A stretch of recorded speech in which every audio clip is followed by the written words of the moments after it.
Year आणि first इयरचे 2019 पॅटर्नचे ज्या इनसेम आहेत त्या संदर्भात मुलांचे हे सगळे डाऊट्स आहेत. जवळजवळ मागच्या 2 दिवसापासून जसे इनसेम कॅन्सल झाली, खूप सारे मुलं कॉल करतायत, मेसेजेस करतायत, आम्हाला कमेंट पण येत आहे. सो सगळे डाऊट्स या व्हिडिओमध्ये मी क्लिअर करणार आहे. ओके, सो तुम्हाला अडचण राहणार नाही. पहिलं तर इनसेम होणार आहे की खरंच कॅन्सल झाली? तर मित्रांनो, इनसेम तुमची होणार आहे. यस, इनसेम शुअर शॉट होणार आहे, त्याची काळजी नका करू. फक्त थोडी पुढे ढकलली आहे आणि ऑब्व्हियसली आपण जसं डिस्कस केलं की आता इनसेम कोण घेणार आहे? तुमची युनिव्हर्सिटी घेणार आहे, कॉलेज नाही. म्हणजे तुम्हाला प्रिव्हियस इयरचे जे युनिव्हर्सिटीचे पेपर आहे, आतापर्यंत झालेले 3 पेपर, कुठले सप्टेंबर 22, सप्टेंबर 23, सप्टेंबर 24, हे सगळे रेफर करायचे आहे, कारण त्याच पॅटर्न नुसार इनसेम होणार. आता इनसेम मग केव्हा होईल? तो मित्रांनो 6 ते 10 मध्ये होती आपली, ऑक्टोबरमध्ये. सो तो थोडी पुढे सरकली, पण दिवाळीच्या आधी ती होईल. दिवाळी साधारणतः 18 तारखेपासून आहे. सो त्याच्या आधीच तुम्ही धरून चला की 10-11 तारखेपासून पुढचे 5 दिवस इनसेम होणार. म्हणजे दिवाळीच्या आधी आपली इनसेम शुअर होणार आहे. यस, आता याच्यामध्ये आलं नेक्स्ट की आता मुलांचं असंही कन्फ्युजन होतंय की इनसेम जर आता समजा 18 तारखेला दिवाळी आहे, मग समजा 15-16 तारखेपर्यंत इनसेम गेली, लगेच टर्म एंड येणार, लगेच सॉरी त्याच्यानंतर दिवाळी नंतर लगेच सबमिशन आणि पेपर एंड सेम येणार.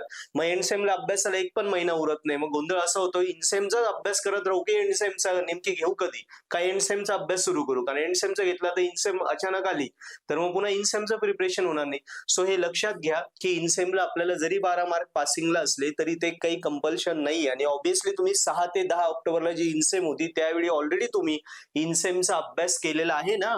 मग अभ्यास जर केलेला जाता इनसेम बाजूला ठेवून द्या. जेव्हा तारीख येईल त्याच्या 5 दिवस अभ्यासाला लागा. आता आजपासून ही व्हिडिओ बघितली, आजपासून एंड सेमच्या अभ्यासाला लागा.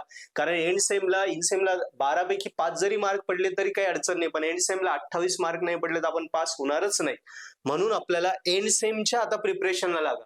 समजा उदाहरणार्थ 13 तारखेला एंड सेम डिक्लेअर झाली उदाहरणार्थ, तर मग त्याच्या 5 दिवस आधी पुन्हा अभ्यासाला लागा. कळतंय तुम्हाला? एक मी उदाहरण सांगतोय तुम्हाला, तारीख अजून आली नाही, टाइम टेबल आला नाही, आलं तर मी तुम्हाला इनसेमचं टाइम टेबल नक्की देईन. सो आता अभ्यासाला आपल्याला एंड सेमच्या लागायचं, इनसेमचं तात्पुरतं बाजूला ठेवा.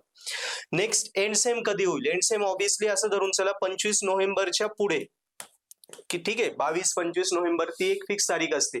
त्याच्यानंतरच तुमच्या एंड सेम सुरू होतील. आता एफई आणि एसई यांच्या एंड सेम कुठल्या पॅटर्न मध्ये होणार आहे? सो एफई आणि एसई, ओके, बॅकलॉग, या बॅक आहे ना पेपर, हे बॅकलॉगच्या इनसेम ह्या दोन्ही पण 2019 पॅटर्न मध्येच होतील. सो तुमचे जे बॅकलॉग आहे ते 19 पॅटर्न मध्येच होणार. साधारणतः मी तारीख दिली तुम्हाला 25 नोव्हेंबर, सो 22-25 नोव्हेंबर त्याच्यापासून पुढे सुरू होईल. तो डाऊट क्लिअर झाले? यस, अजून काही डाऊट आले कमेंट मध्ये लिहा. सो मित्रांनो, इनसेम आणि एंडसेम प्रिपेअर करताय, थोडा दिवस राहिलाय तर नक्की आपलं पर्पल ॲड ऍप्लिकेशन डाउनलोड करा. मी लिंक डिस्क्रिप्शन मध्ये दिली आहे. ऍप्लिकेशन मध्ये बघा, कुठलेही तुमचे विषय एकदम सोपे करून आम्ही शिकवले आहे. म्हणजे जसं बेसिक वीक आहे, ज्याला कॅल्सी वापर देत नाही, पुस्तक बघून भीती वाटते, त्यालाही समजेल इतक्या सोप्या भाषेत आम्ही तुमच्या पूर्ण सब्जेक्ट्स हे व्हिडिओ लेक्चर मार्फत, नोट्स, कम्प्लीट नोट्स मार्फत मराठी हिंदी मध्ये शिकवले. सो लेक्चर्स बघा, ऍप्लिकेशन डाउनलोड करा, फ्री लेक्चर बघा, आवडले तर कोर्सेस सबस्क्राईब करा. आमच्या सोबत अभ्यास केला तर इझिली आम्ही इतकं शिकवलंय की तुम्हाला ते आरामात सब्जेक्ट समजायला लागतील. आणि 7 मध्ये तुम्हाला IMP क्वेश्चन, सॉल्व पेपर सगळं आम्ही दिले. सो सगळं स्टडी मटेरियल आहे, याच्यावर करा. इनसेम एंडसेम कायमचं क्लिअर होऊन जाईल.